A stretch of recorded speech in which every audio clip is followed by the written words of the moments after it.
You ask Tiger to calculate. This deals with finding the midpoint between 2 points.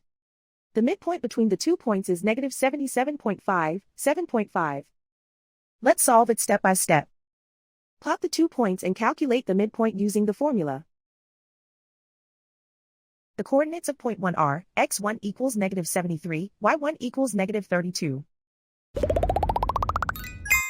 The coordinates of point 2 are, x2 equals negative 82, y2 equals 47. PM represents the midpoint of the 2 points.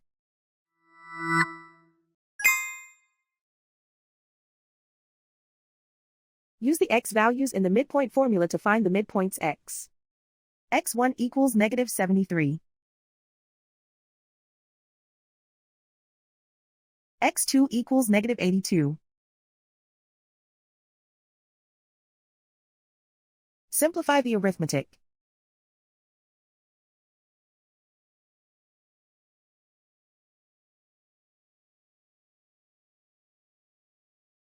Use the y values in the midpoint formula to find the midpoints y. y1 equals negative 32. y2 equals 47.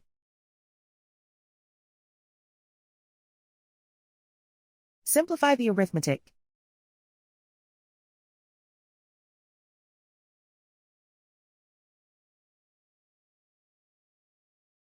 And so, the midpoint is negative 77.5, 7.5.